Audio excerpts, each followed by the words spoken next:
Македонско радио, Радио 2.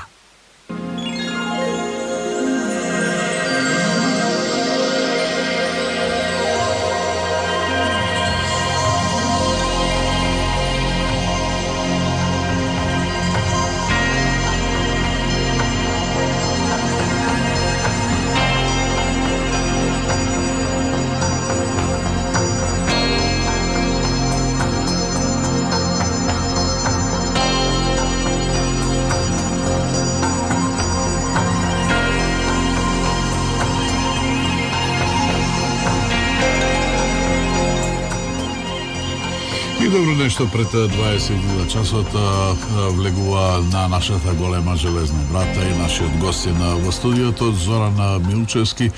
Веќе сите знаат во нашите неделни изданија на предпоследната, тој е наш гостин кој што ни доаѓа од Скопската астрономско друштво и му посакуваме едно добре дојде и едно топло добро вечер.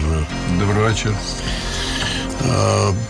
На самиот почеток ќе речам она што пропуштив да го речам до сега ние сме отворени вечерва за вас. Наша фиксна телефонија 55117993, а ќе ги прифаќаме и вашите СМС пораки на 070 145 921.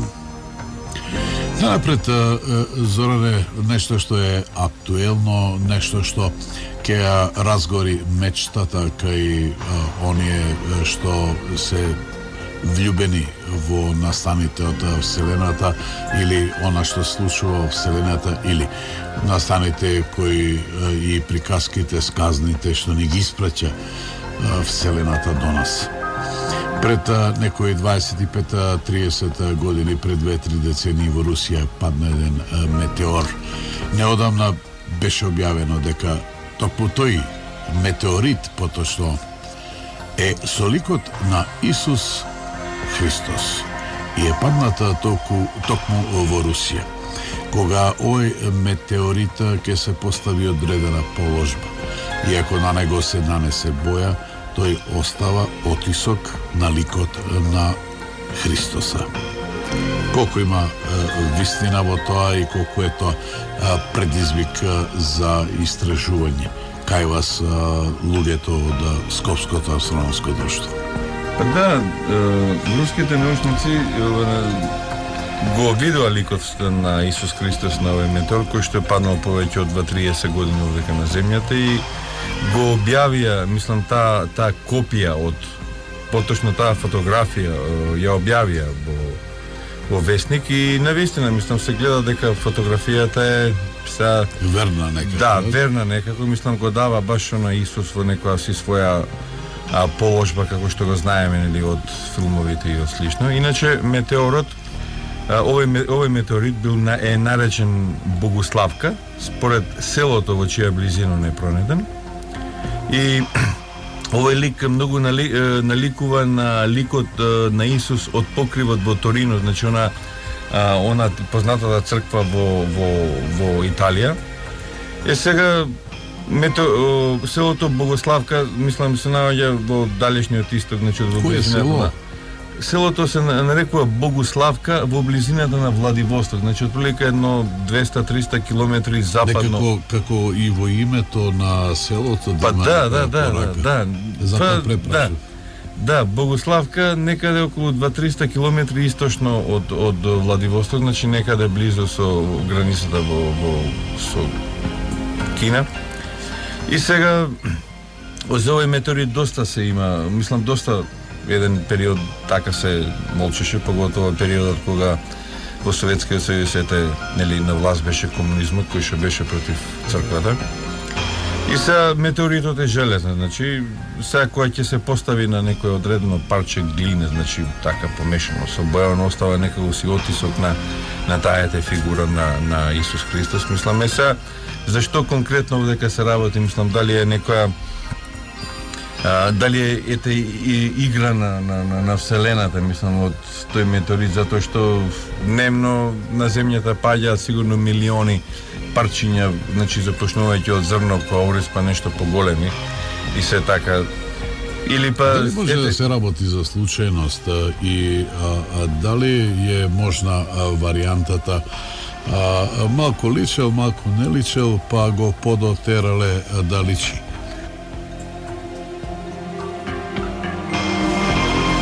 Па не, мислам дека може да, не верувам дека е дотеран за да личи, затоа што сигурно ви текнува на онаа фотографија на лицето од Марс. Значи кога со помош, нели, преку телескоп беше видено едно лице на Марс кое што многу наликуваше на човечко лице. Сега туку веднаш научниците така предпоставија. Со скепса малку. Па не со скепса, некој дури рекоа дека всушност они преку овие фигури нас ни праќаат пораки дека некој има на планетата на Марс, некој да, кој што може да интелигентен, кој што не разбере, всушност тоа е една огромна порака, значи пратиме, меѓутоа после тоа се види дека тоа е всушност игра на самите сенки, значи во еден одреден момент. Мислам, јас верувам во таква, во некаков си феномен на тој метеорит и мислам, навистина представува овој метеорит, представува некако си свој ремек дело на Вселената и спаѓа во редот, значи на оние се смета, значи овој метеорит од селото Богославка, значи се смета за најпознати, најубав метеорит познат до сега и на човештвото. Го сметате, како што велиш ти, само како некој пример, екземплар, или го сметате како информација, како порак? Едновремено, како го толкуваат, како ја толкуваат, како ја преведуваат оваа вест другите астрономски друштва? Па не, мислам дека астрономите тоа го гледаат чисто од астрономска гледна точка, значи ние не гледаме некаква си порака, да речеме така, од Вселената, иако тоа на некој начин доаѓа од Вселената, мислам, колку може и да се каже дека доаѓа од Вселената, затоа што е Вселена, нели, општо прифатлив поим. Меѓутоа, астрономите тоа го гледаат така, како една сосем нормална појава, иако, да речеме, други установи, поготово верските установи, значи може да дадат некое поинакво толкување на целиот овој феномен. Мислам, овој запис за овој метеорит, мислам дека имам сретнати негдека пред 10 години, поточно такви религиозни установи кои што кажуваат дека всушност тоа е некоја си најава за тоа, го искористија неколку христијански, како да ги наречем, заедници, христијански секти кои што пример преку тоа ни се испраќа некоја порака, значи сега пораката која увек секогаш кога се збори за тие пораки, нели, се смета за пораки да човекот престане да се занимава со наследство, со терор, со све. Мислам што иако пораките се сосема вред. Меѓутоа, гледано од астрономска гледна точка, да се сврти повеќе да се свртиме поточно повеќе кон духовниот живот. Кон убавите работи. Добро, и не толку кон духовните, колку да речеме така, да престанат војните, да престане таа трка во наоружување, трка омраза помеѓу човештвото и омраза меѓу религиите и слично. А вчера и денеска астрономите од Скопје по повод меѓународната година на астрономијата ја започна со реализација на својот проект 100 часа астрономија. Вчера доста навечер во предвечерните и вечерните часови на плоштадот Македонија во Скопје беа поставени телескопи на кои што беа достапни за граѓанството и со асистенција на членовите на астрономското друштво од Скопје може да видат многу што е вака наша блиска или во одредена ситуација далечно соседство. Денеска наутро исто така и овој проект 100 часа астрономија ќе продолжи, бидејќи станува збор за реализирани само 10 часа. Но предлагаме ова да го оставиме за малку подоцна, бидејќи стигнаа веќе две пораки по нашиот СМС, да одговориме напред на љубопитството на нашите слушатели. Еве еден наш слушател во една порака има две прашања: дали Плутон е планета и дали војаџерите се уште активни? Па, ќе одговорам најнапред на второто прашање, дали најверојатно тука мисли на пионири на Voyager. Тоа се летала кои што се испратени во периодот од 73 до 76 година. И тоа се едини летала, мислам, кои што поминаа поред джиновските планети, односно поред гасовитите планети, и Voyagerите се доста важни затоа што тие најнапред го открија прстенот на Уран, а после тоа ги нели со идејки по трагата се открија и прстените нели на Јупитер и на планетата Нептун. Леталата се, која сме веќе кај Voyager, да кажем дека Voyager при самиот старт, при самото полетување ја постигна најголемата брзина до сега пратена од Земја на некој си вселенско летало, значи отприлика некаде околу 17 км во секунда.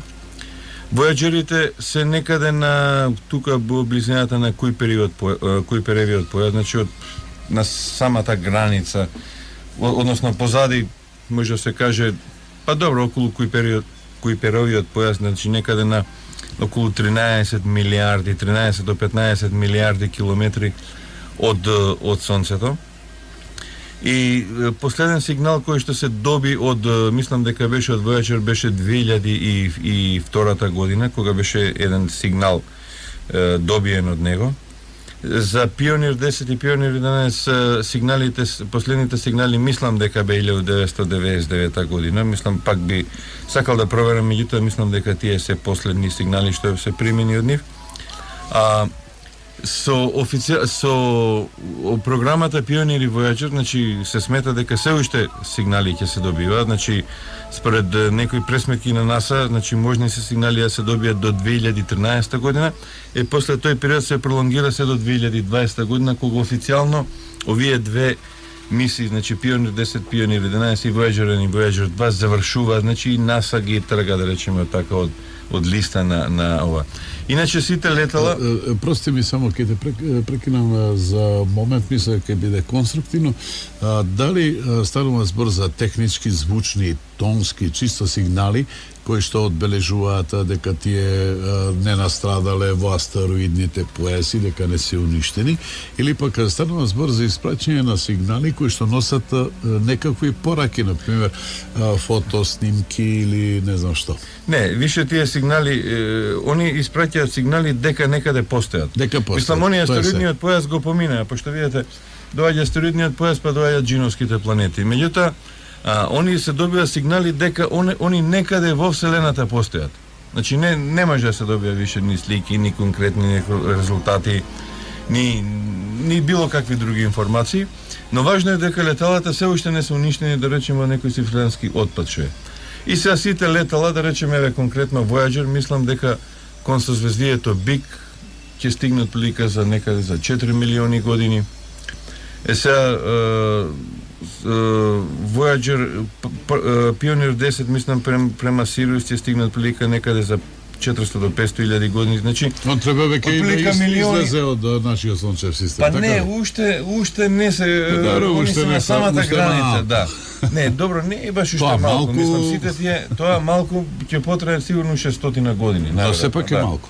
Да, али гледано од вселенска гледна точка е малку, меѓутоа од овде како гледаме тоа е многу. Меѓутоа, она што сакам да го нагласам за овие летала е тоа што сепак за овие човештвото доби многу од овие летала што беа испратени, а конкретно прво тоа што беа открени тие прстените, кои што реков преска најнапред на Уран, а после на Плутон, на Јупитер, беа пратени фотографии кои што мислам беа дешифрирани после тоа.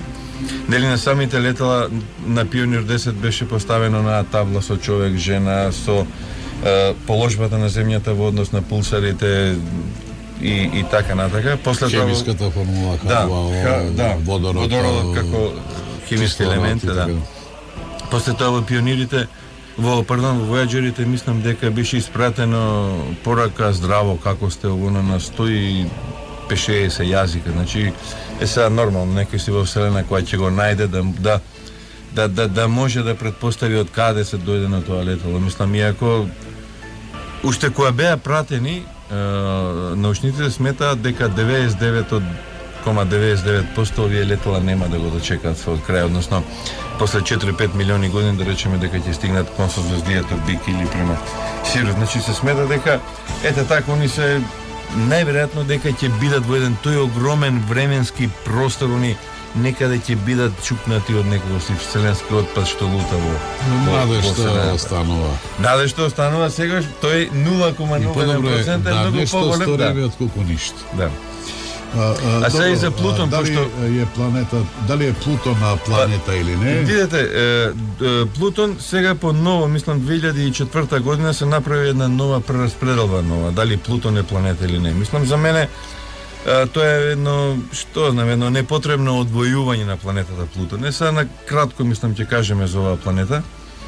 Таа е 8, значи во периодот од 1979 до 1999 беше 8 планета и после тоа прејде како последна 9 планета. Планета која што ја мереа неколку пати, едно десетина пати и секогаш ја правеа се помала и помала. Причина за тоа беше што тоа светлото што доаѓаше од таа планета беше залепено и светлото од нејзиниот сателит Харон. Така да по сега по некое најново мерење испадна дека оваа планета е 2200 километри има диаметар и дека на низиното на некаде на околу 19.000 километри се наоѓа еден сателит по име Харон.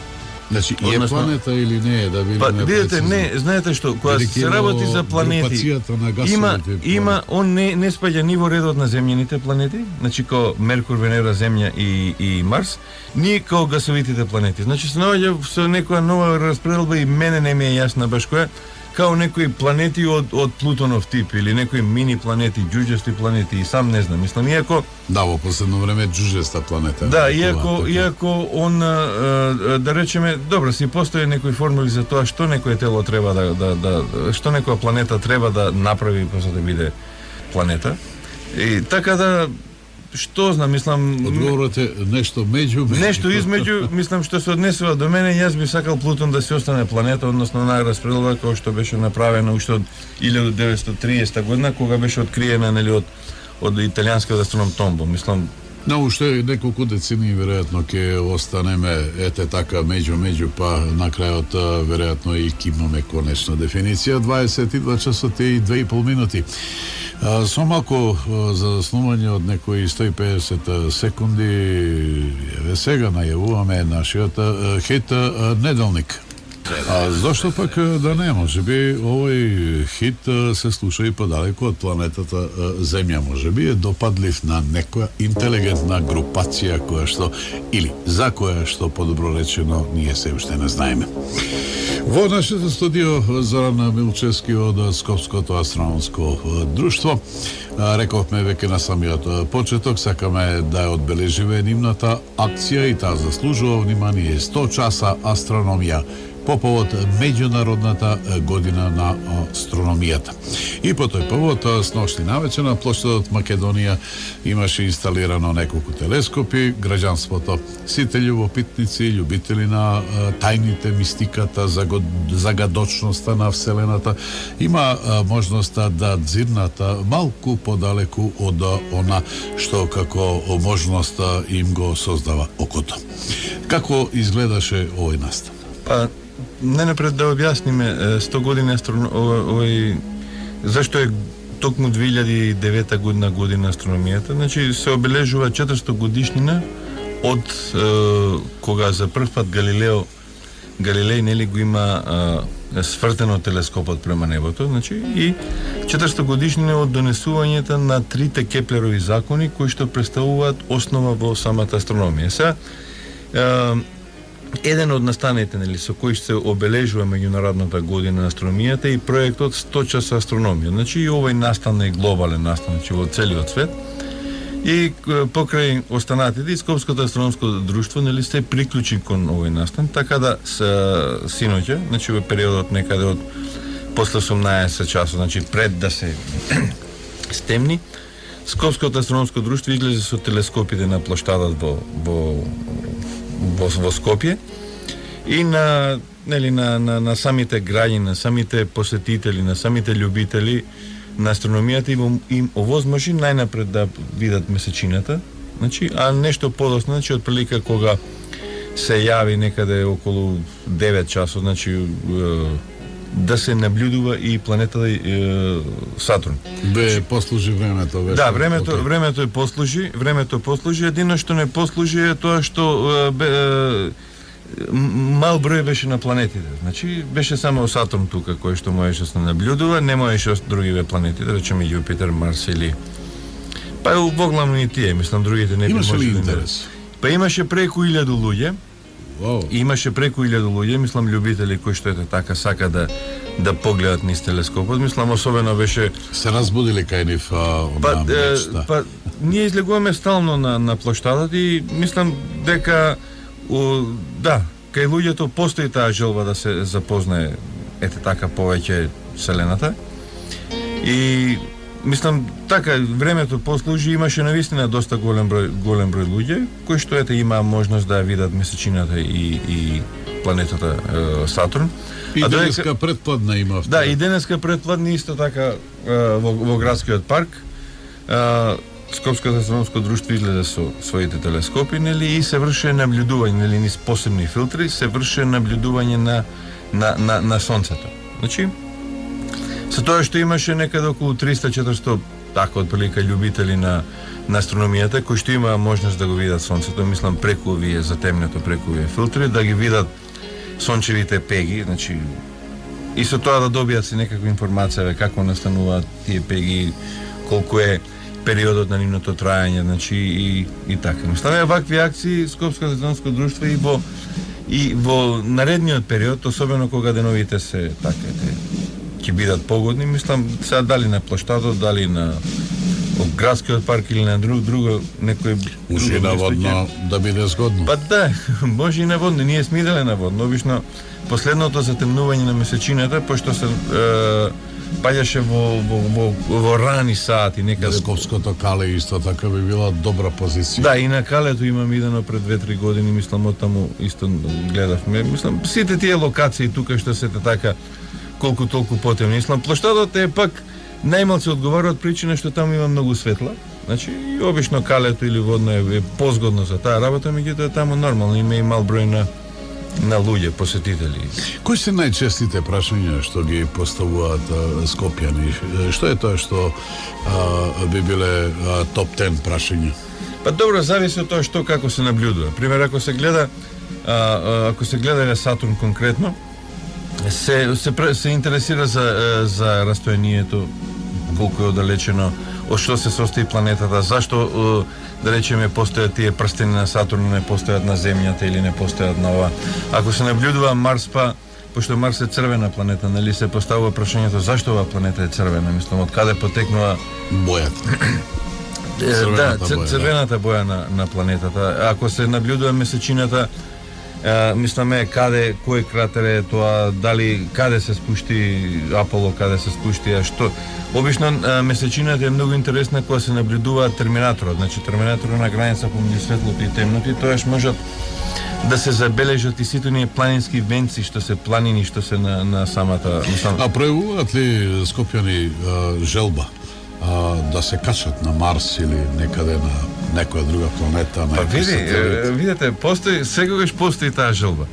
Мислам, постои таа желба, меѓутоа многу е тешко остварлива таа желба и доколку и некој би имал можност да му се оствари, мислам, навистина треба еден труд, една работа од минимум 20, па да не речем и 30 години, па за да се така да се достигне до едно ниво да стане горе-доле реална таа желба, односно реализација. Иначе све тоа би било некако, не знам, некако сон.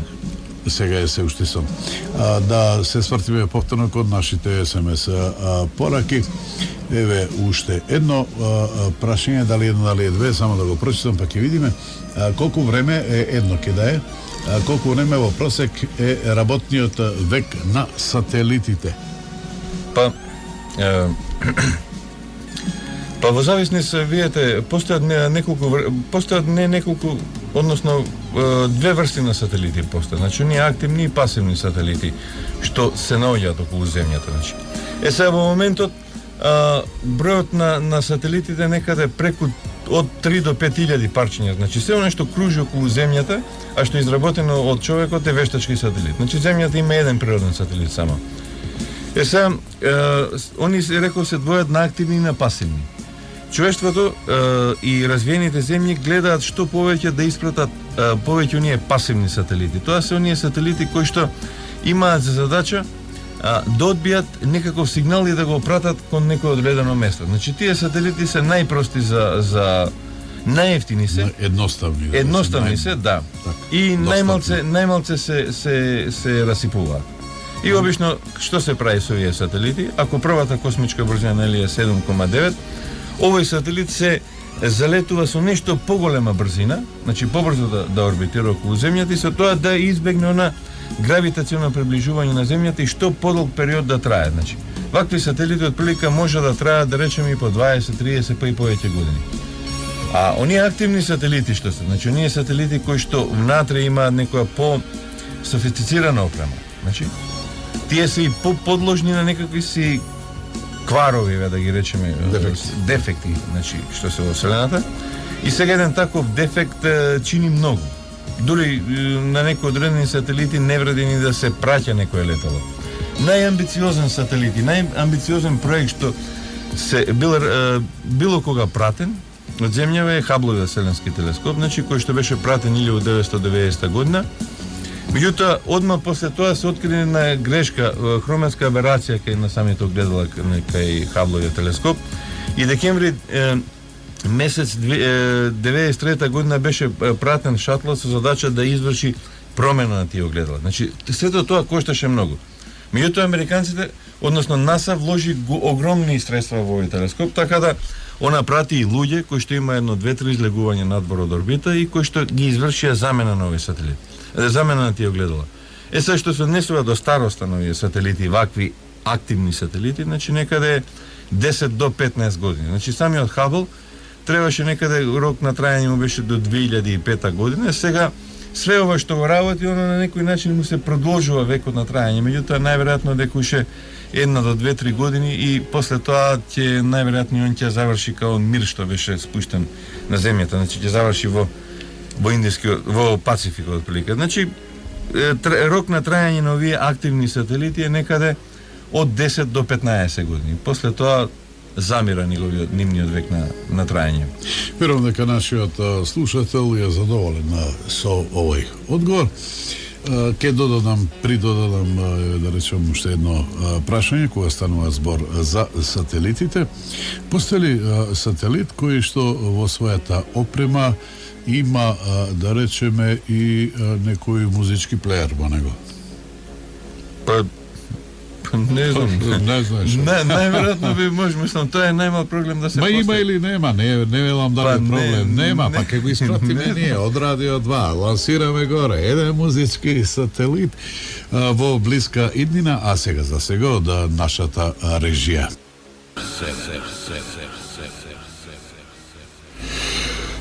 До 23 часот уште 22 минути, недела една вечер, верувам дека овие неколку музички номери ве разбедрија малце, го подобрија вашето расположение. А предполагам дека и разговорите од пред малку ја разбудија вашата љубопитност за она што со еден збор се нарекува тајните на Вселената. Зоран Милчевски во нашето студио. И еве, на 12 април по точно 7 дена ќе се случи светска забава по повод полетувањето на Јуриј Гагарин во Вселената. Значи тоа ќе биде Ноќ на Јуриј. Да.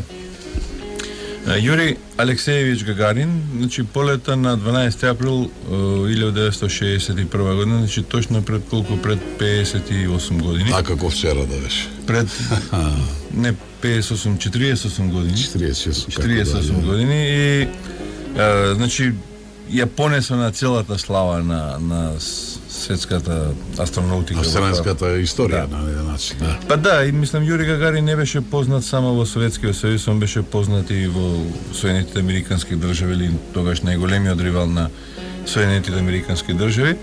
И од таму во негова чест, значи се одржува таква забава, една вселенска забава би ја нарекла, значи во преку 170 држави во светот, значи во чест на Јури Гагарин. Дали во тие 170 е и Македонија? Да, од оваа година се приклучува и Македонија, значи во тој Сеопшта светска. светска забава, да. На денот. Така да Скопското астрономско друштво ќе го обележи овој настан идната недела, значи со почеток од 20:30 часот, мала станица. И претежно на оваа забава така ќе биде од забава, од некако си вселенски тип така да кажеме, на кој што ќе има музика, некоја фотографија, некој кажување. Не, фотографии сигурно ќе има, кажување сигурно можда нешто ќе има, меѓутоа така музика, мислам претежно е од Вангелис, од Жан-Мишел Жар, од Китаро, некоја вселенска музика, нешто сериозна музика и слично. Значи се она што е карактеристично за тој период кога полетува, кога има полетано ова, мислам, Јури Гагарин. Иначе ова се очекува ноќта на Јури, кој што се нарекува, значи да стане традиционално овде во Македонија и секоја година да се обележува токму на денот кога Гагарин или полета во Вселена. Така. Тоа е што се однесува на 12 април, значи по точно 7 дена, дали ја кажавме локацијата? Да, мала станица. Мала станица. Тоа ќе биде, предполагам, навечер. Да, од 20 часот и 30 минути, значи добро, па до полнеќ. Еве, во меѓувреме се уште пристигнуваат СМС пораки и ми се чини дека оваа порака е во контекста на ова што сега го зборувавме. Вели вака, дали космонаутите повраќањето на земјата имаат здравствени проблеми? Па, добро, ова прашање мислам спаѓа во редот на астрономијата и астрономиката, меѓутоа мислам дека некој астромедицина, да, некој кој што ја познава медицината би требал да одговори. Видете, нормално дека има проблеми со прилагодување, затоа што знам најголем проблем што се јавува во Вселената при подолг престој е токму она нетоложење на калциумот кој се не ми е јасно како се нарекува од медицинска гледна точка, така да космонаутите за време на еден подлог престој, поготово во орбиталните станици, се мора да прават некои вежби со кои што би работеле на отстранување на овие проблеми. Сега космонаутите чим ќе се спуштат овдека на земјата, значи последен одреден престој во Вселената, они обавезни се да поминат низ низа прегледи, значи започнувајќи од оние најобични прегледи па се до некои постофицирани прегледи. Меѓутоа, навистина, мислам, не би можел да... Мислам дека овдека некој медицинар повеќе би кажал за оваа работа, дали ете така некако влие, тој престој влие. Знам дека еден космонаут од бившиот Советски сојуз, а и од денешна Русија, нели он има 2 пати престојувано во орбиталните станици во Мир и во ИСС, го заборев името, знам дека има престојувано од прилика некаде околу 680 дена и дека он го држи тој светски рекорд во престој во Вселена. Сега, какви проблеми... Апетитот го служи. Па да, па видите, космонаутите таму се јадат, се конзумираат све она што... Повраќањето од Вселената. Па, знам дека во една прилика еден американски космонаут рече дека најголем проблем било да се прилагоди на при самиот престој на земјата тоа што кога ќе го оставил предметот, некој обичен предмет во воздух, предметот паѓал доле. Затоа што он навикна, да речеме, неколку месеци да во бестежинска состојба, било кој предмет да го остави, предметот лебди. Сега, сигурно дека има промени, најверојатно, пример, неколку наврати тоа сме го кажале, космонаути имаат проблеми со голтање на храната, со голтање на водата. Овдека кој ќе се врати на земјата, веќе доаѓано на нормална состојба, значи на нормална гравитација, он сигурно дека се чувства Меѓутоа некои промени Како некогаш, медицински па сепак чудно. Да, добро тоа што е чудно, меѓутоа оние медицински промени на натре во организмот, најверојатно дека нешто има, меѓутоа не знам, мислам дека тука медицината треба нешто. И она што го има е веројатно занемарливо. Па да, кога сигурно е занемарливо.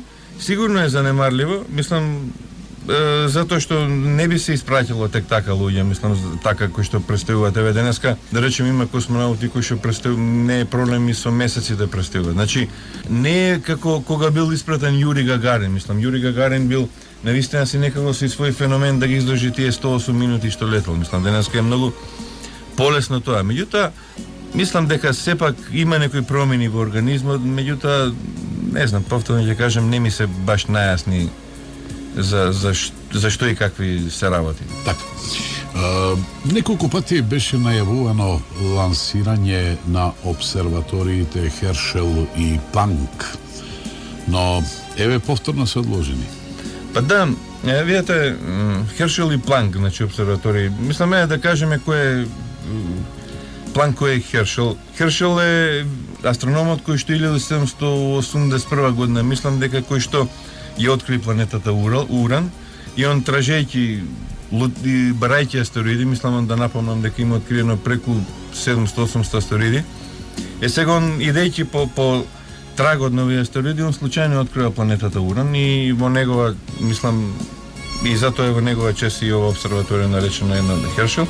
А Планк е оној германски физичар од 19-тиот век, мислам и добитник на Нобелова награда, са не ми текнува некаде 20-тите години од минатиот век има добиена Нобелова награда и он е основач на квантна теорија. Значи он во 1910 година ја дава она хипотеза да секој извор на енергија може да зрачи енергија. Значи и ова при тоа он ја основа и она позната Планкова формула, значи која што е база за на Ајнштајн и на понатака за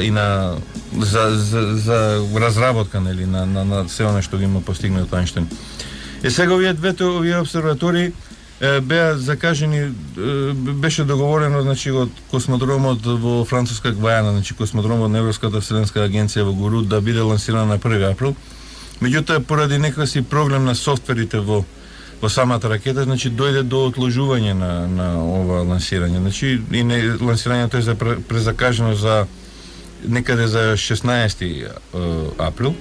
Се обсерваторијата Планк, значи со ова обсерваторија треба да го преучува она зрачењето настанато од самиот Биг Бенг, значи и а доека од обсерваторијата на Хершел, значи ќе се испитува она создавањето на звездите и создавањето на галаксиите во самиот почеток после значи Биг Бенот. Еве, уште една СМС порака во која што пишува вака: емисијава ви е супер, предполагам дека нашиот слушател сака да каже гостино дека ни е супер, за тебе се зрне комплиментите, но едновремено сака да дознае што е тоа што се наоѓа најдалеку во Вселената, под број 1, под број 2. Ако може нешто повеќе да се каже за темните материи и енергија. Сега дали добро прочитав. Ајде да одиме со првото. Што е тоа што се наоѓа најдалеку во Вселената? Малку тешко и можеби не до крај дефинирано прашање, бидејќи прашај Господ сега каде е крајот на Вселената, веројатно мисли на сончевиот систем, ако мисли на сончевиот систем на нашиот. Не мисли, сончевиот систем е само еден дел. Што е тоа што се наоѓа на крајот на Вселената? Па видете, еве вака, мислам, кај се наоѓа крајот на Вселената. Сега кажа дека има крај. Па нормално све што постои во Вселената, значи мора да има некој си почеток и некој си свој крај. Си исклучок ако не е нешто налик на кружна една симетрија. Па можда не кружна, можда топчеста. Еве сега Па да, добро, мислам круг е едно, дискот на кругот е едно, а топка е друго, нели? Сега, што е на крајот, што е? Пе вака да објасниме, мислам, пошто нели самата ова обсерваторија на Планк, она ќе работи на тоа за Биг Бенот. Да го замислиме Биг Бенот како некаква си појава што се така хипотетички, значи која се случила некаде од помеѓу 13 до 15 милиарди години. Значи настанува таа една голема експлозија и од тој момент Вселената започнува да се шири, значи во сите правци. Значи тоа ви е исто, вака по сликовите да го објасниме, кога една ракета овдека на плоштад ќе пукне. Значи од сите гледачи од сите страни 4, значи ќе видат некаков си круг. Сега ако го спориме тој круг, да речеме ако секундата ја претвориме во 1 час, пример, зборам хипотетички, значи првите 10 минути што ќе видиме? Значи ќе видиме едно топче од прилика, да речеме као топче за пинг-понг. После 15 минути топче као за тенис, после пола сат кошаркарска топка, пример. После уште поголема топка и на крај ќе го видиме целото она што ова. Истото тоа се случува и со Вселената. Значи ако ја следиме теоријата на Биг Бенот, значи. После 700.000 години Вселената станува прозрачна. Значи тогаш доаѓа до разидување помеѓу материјата и светлината и хипотетички зборам, доколку некој би бил таму, тогаш за прв пат би можел да види Вселената. Сега да скратиме малце целата ова. После 2,5 години настануваат галаксиите, настануваат звездите, после 5 милиарди години, значи или после, да речеме, после 10 милиарди години се создава нашиот сончев систем. Сега, ако трнеме од тој замислен центар на ова, 15 милиарди години, значи во било кој правец, ние доаѓаме до едно место до самиот почеток на Вселената. Да речеме, ако трнеме 16 милиарди години од самиот почеток, ние што ќе видиме? Значи нема да не идеме на ништо. Ќе се најдеме во една потполна темнина без да постои ни една частичка на некаков си атом. Значи без нематеријален свет. Да, без да постои никаква материја. Значи, ако земеме од местото кај што настанува Биг Бенот, и идејќи во било кој правец на 15 милиарди години светлост, значи во било кој правец ние наоѓаме на се нешто што е. Да. Ако отидеме, зборамо го кажам хипотетички, 16 милиарди години, значи не најдуваме ништо. И што треба? Треба 1 милиарда години да чекаме, па да го видиме оној момент кога настанува Биг Бенот. Мислам, ако доволно јасно ме разбира слушателот. Пример, вака да објаснам сега. Ако ние се најдеме на некоја светлост, на некоја звезда која што се наоѓа 2009 светлосни години од нас оддалечена. И имаме еден моќен телескоп и ја погледнеме према земјата. Што ќе видиме? Значи, ние во моментот нема да видиме денешницева, да речеме, него ќе видиме нешто што се случило пред 2000 години, значи пред времето на Исус Христос. Така исто се случува и со самата Вселена. Значи, колку што ние одиме, да речеме, со една брзина, малце го кажувам хипотетички, значи, колку идеме према периферијата побрзо, гледајќи назад, ние секогаш гледаме во историјата. Значи, тоа се најдалечни делови од нашата Вселена. Меѓутоа, тоа се уште ние не можеме да го постигнеме, не можеме да го видиме со некакви телескопи. Хабл, да речеме, нешто максимално што гледа, значи, она око од земјата што најдалеку гледа, тоа е Хабловиот вселенски телескоп, тој гледа некаде отприлика, како они што велат, некаде 13 до 14 милиарди светлосни години. И он таму има забележено таа силна светлост, односно квазарите. И сега нема јасна дефиниција од каде настануваат тие квазари, но се знае дека тие настануваат некаде многу далеку од нас. Меѓутоа и позади нив сепак постои нешто. Меѓутоа не може да постои бесконечно, мислам. Ако ова е веќе ако идеме со теоријата на Биг Бенот. Добро, тој дел од прашањето, да и се вратиме на музиката и да се обидеме заеднички, Зоране, да го протолкуваме точно второво прашање. Не повторно од студиото. Зоране, можеме ли да позборуваме малку за толку мистичната дамка на Јупитер, која што постепено, можеби, е добро да се рече и незабележително, ама се смалува. Па да, она црвената дамка што се наоѓа на Јупитер, значи таа се прати од, може да се каже, од самото откривање на Јупитер, и она е откриено дека во периодот од 1996 година па до 2006 година он има изгубено некаде околу 15%, значи во својот некаде за 15% има изгубено. Сега, од каде потекнува, мислам, тоа нејзино губење на ова, на науката се уште не е познато.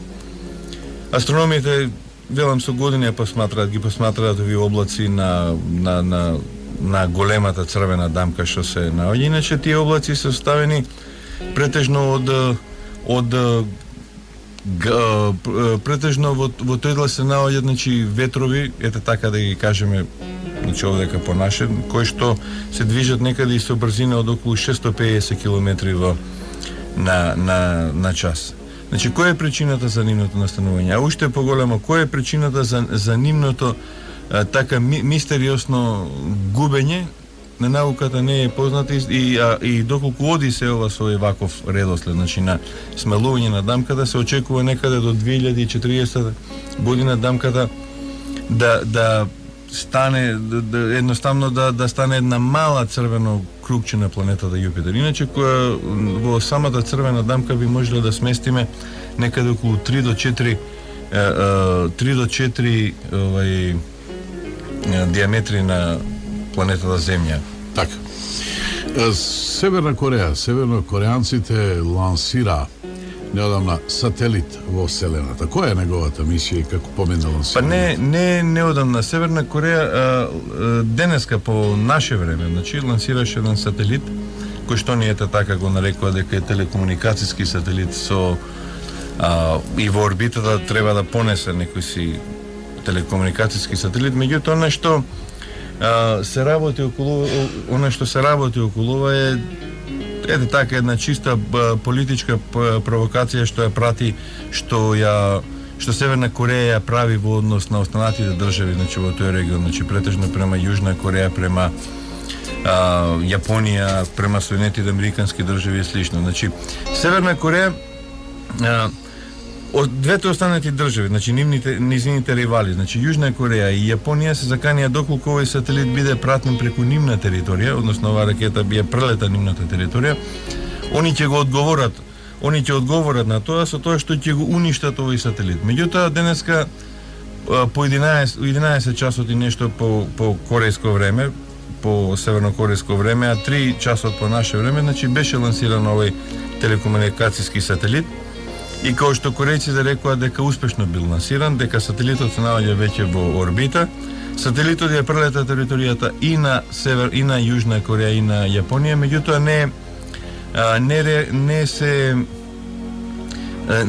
не беше соборен од страна на овие двете држави. Сега тука Соединетите Американски држави велеа дека сателитот неуспешно бил лансиран, дека поедини делови од него паднале во Јапонското море и дека дел паднал во Пацификот. Севернокорејанците велат дека тој е успешно лансиран и веќе е влезен во орбита и дека извесен период ќе почне да функционира овој сателит. Сега тука се работи за некоја си политика која што се уште не е јасна, затоа што Северна Кореја се закани доколку овој сателит биде соборен од страна на Јапонија, дека она повторно ќе продолжи со она програма за збогатување на плутониум, нели, во низината фабрика за производство на плутониум. Значи ова се работи за некоја чиста политичка пресметка помеѓу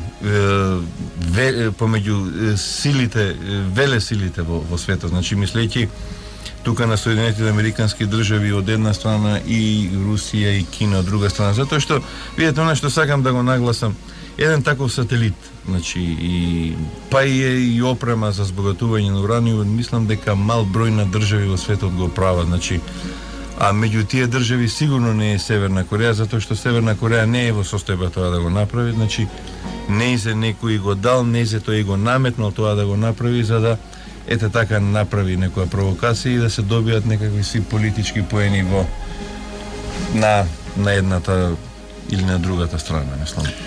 Ево да се вратиме повторно на нашиот СМС монитор, таму има едно прашање. Кои се димензиите на нашата месечина и кога и како е создадена во сончевиот систем? Па, нашата месечина, значи, спаѓа во редот на природните сателити, нашата месечина, значи, и ако тргнеме од Сонцето, значи, ние како трета планета од Сонцето, веќе е прва планета која што има и свој природен сателит. Сега димензиите на месечината, ако идеме во незин диаметар, значи она е некаде околу 3475 километри, значи има диаметар. Во однос на земјата која што има 12756, во однос на земјата е оддалечена во просек некаде околу 384.000 километри, значи може најоддалечено да биде до 405.000, најблиску може до 360.000 километра. Сега како е настанала месечината? Долго време за месечината се сметаше дека она настанала од оној остаток од земјата, значи при самото формирање на земјата, значи сите оние парчиња кои што не се соединеле, а гравитационо подпаѓале на земјата, значи подоцна се формирала месечината. Меѓутоа сега во поново време се побива таа теорија и се смета дека месечината настанала всушност на некако си судар на земјата со некако си огромно, не огромно, него со некој си друго вселенско тело кое што е рамно со големината на земјата. Значи, отприлика некоја планета, луталица или некако си објект кој што, ете така, дошол од земјата, се судрил и се поедини парчиња од земјата, поедини парчиња од тоа, значи, со тек на времето, гравитационо се собрале. Самата гравитација ги обединува и настанува месечината. Значи, така сега по некои нови пресметки се смета дека месечината настанала некаде пред 3,5 милиарди години. Значи, отприлика 1 милиарда години после настанувањето на земјата. Ова теорија спаѓа во редот на поновите теории, поопшто е прифатено и денеска се повеќе и повеќе следбеници во самата астрономија има кон овој начин на создавање на месечината. И натаму ги прифаќаме вашите СМС пораки, да повторам уште еднаш 070 145 921. Добро е тоа што нашиот претходен слушател кој што не испрати едно прашање, две прашања во една порака, значи што се наоѓа недалеко во Вселената како прво прашање и натаму што е тоа темна материја и енергија, се појаснува сами од себе, прашува дали е јасен. Да, јасен сте. Меѓутоа, еве да го оставиме тоа за следната недела, бидејќи токму темната енергија, темната материја и енергијата ќе ги прикажеме во една поширока димензија, па тука ќе најдете одговори на вашето прашање, зашто да не се чуеме и следната недела. Дај се вратиме на музиката, па потоа ќе одиме со средби можности и средби со вонземјани предвидени за по 15 години.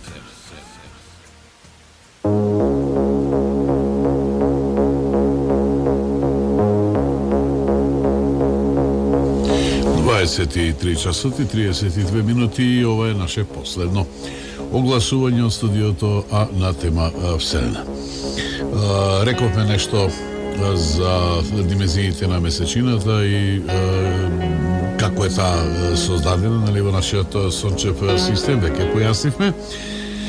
Меѓутоа, последователно е уште едно прашање, како влијание поточно има месечината врз земјата. Па влијанието на месечината врз земјата е доста големо, мислам да не кажем огромно. Одредена група на научници сметаат дека доколку месечината не била, као таква најверојатно и дека и животот не би се појавил на земјата. Тука првенствено се мисли, нели, за тоа што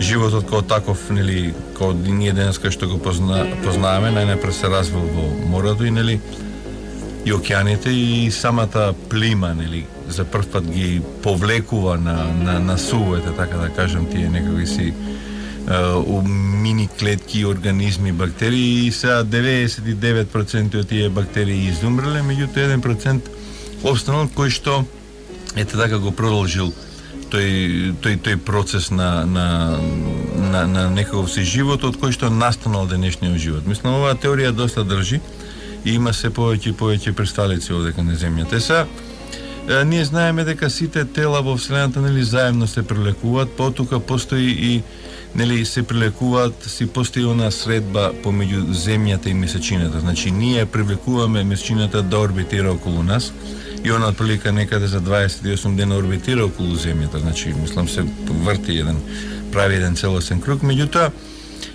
со своето влијание таа влие и на земјата. Значи тоа може да се види за време на плимата и на осеката. Значи и најголема плима и осека се јавува токму во периодот кога земјата се наоѓа во средина помеѓу месечината и помеѓу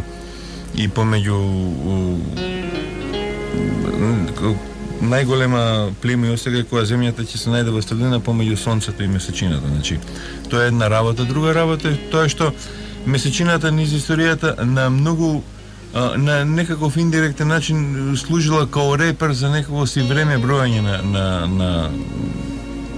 на човекот. Значи за некое формирање на календар. Така да уште од самиот почеток, уште од најстарите народи, значи луѓето ја користеле месечината као ете така, поготово низините фази на месечината што се јавуваат, значи за некако си броење на деновите за садење, за орање, за све нешто. Така да самото влијание на месечината овдека врз земјата е доста големо, мислам. Овој контекст може би е интересно да се спомене кој и кога за прв пат зачекори на површината на месечината. Па добро, пред да зачекори, нормално месечината беше дел од оно истражување, човеково истражување, значи као најблизок сосед. Така да веќе од 1959 година Луната направи за прв пат некаква си обиколка на удри на месечината, на 14 октомври 59 година, па нешто подоцна беше сликан и она невидливата страна, како што се нарекуваше, нели, на месечината. Нешто подоцна беа испратени и живи организми кои што ќе кружат околу месечината. На крај човекот беше испратен, нели, со она легендарно спуштање на Нил Армстронг на 21 април на 21 јули 1969 година. И после неговото спуштање, нели, уште 11 луѓе, значи вкупно 12 луѓе имаат таа чест да прошетаат низ месечината, значи некој да последниот екипаж од Аполо 17 дури да прошета и 7 километри далеку од местото кое што се спуштиле. За жал тој процес застана во тој период, значи застана кон крајот на 72 година, меѓутоа сега со развој, нели, науката на техниката, веќе неколку држави од кои што би ги издвоил, нели, Кина, Соединетите Американски држави и Русија, најавија повторно кон враќање на овој проект да се прати жив екипаж на месечината и најверојатно овие мисии како такви некаде после 10 на 15 години и ќе се во состојба да се реализира. Значи веќе сме веќе околу тие 15 години. Научниците претпоставуваат дека токму после 15 години ние земјаните ќе имаме средба со вонземјаните. Па да, ова информација излезе од научниците од институтот Сетни, нели, значи институт кој што се занимава со истражување на некаков си живот било каде во вселената. Значи, видете, самото човештво со нетрпение очекува да се даде една таква објава, значи дека е пронајден некаков жив организам, па макар и некоја бактерија која што е толку проста да немаме баш никаква врска, значи, со овој живот. Меѓутоа ете така да се најде нешто што би било, да речеме, што би личело на живот. Сега дали било на месечината, дали било на Марс, дали било на сателитите на Јупитер, на Галилеевите сателити. Значи, сега според некои предпоставки, значи научните сметаат дека за 10 веќе до 15 години би можело да се издвои некоја ваква информација и дека веќе е дојден тој периодот кога човекот на некој начин ќе потврди дека еве ние сепак не сме сами во Вселена, дека нешто постои што може да не да докаже дека еве некаде постои живот. Иако голем дел, јас верувам, сите астрономи сметаат дека живот во Вселената постои, меѓутоа во неколку наврати сега зборуваме за интелигенција. Да, сега збориме за интелигенција. Мислам за интелигенција во сончевиот систем, кој што мислам дека е доволно истражен, мислам тоа дека нема, да. Меѓутоа за некогаш интелигенција кој што се наоѓа надвор од сончевиот систем, мислам голем дел од научниците се буквално 100% уверени дека постои. Меѓутоа у многу наврати она што сме го кажувале дека растојанието е тоа главна пречка за да се официализира тоа докажување. Се уште ете така се чека на некога си објава. И мислам дека моментот кога ќе биде објавена на таква вест дека ќе настане едно воздемирување, да не речеме хаос, а? Па не би рекол хаос, сигурно би го нарекол може да дете задоволство, пошто ако најдеме на некоја интелигентна суштество во Вселената, сигурно дека тие се... Добро, што е со оние приказки, што е со оние стории, дека веќе постојат средби, така да речени средби од трет вид, блиски средби и така натаму, со вонземјени. По-конкретно, по-прецизно, прашањето би било, има ли причина да бидат таинствени, евентуално вакви информации кои што се вистините, кои што се реални. Значи, имало ли човештвото причина да ги чува во тајност, доколку постојат и до сега такви средби од трет вид? Па, видете, не знам зашто човештвото би криело едни такви средби. Мислам, не ми е јасна тука целата политика околу тоа зашто би се криело едно такво, мислам. Тоа за прв пат американците го објавиле од 1947 година, значи со она што се случи изнад селото Розвелт, нели, во Невада, значи кај што ете таму дошло до средба. И демек сега таму во областа М51 постои институт кој што ете се занимава со испитување на вакви луѓе кои што дошле од Вселената. Меѓутоа, дури дадени беа и некои фотографии на некои си живи суштества во Вселената. Меѓутоа, зашто тоа би се криело, навистина мене не ми е јасно. Мислам, ако ете дошло до таа некоја средба, мислам дека човештвото не би имало зашто да го сокрие тој контакт. Навистина не ми е јасно зашто би можело да... Нека остане тоа и натаму отворено прашање, конечно. Да сме живи и здрави за 15 години, 15, нека станат реалност, нека станат вистина. Овие сега за сега само научни предпоставки, може би се тоа ќе ни се случи уште, сега да речем вечерва, ајде не мора вечерва, нека ни се случи за една година, 2, 3. Убаво е да се знае дека не си сам во огромната Вселена и веројатно ќе имаме, доколку станува збор за интелигенција и нешто да научиме. Конечно, нели, треба да размислиме малку и околу спасот на оваа наша планета. Можеби тој спас ќе стигне токму преку тие некои интелигентни суштества од некој друг сончев систем. Зоране, наближуваме кон полноќта. Почитувани слушатели, јас да ви заблагодарам за интересот што го покажавте, а на Зоран за присуството овде во нашево студио. И еве веднаш договор, се слушаме следната недела повторно на тема Вселена. Благодарам што ме поканивте. Вселена.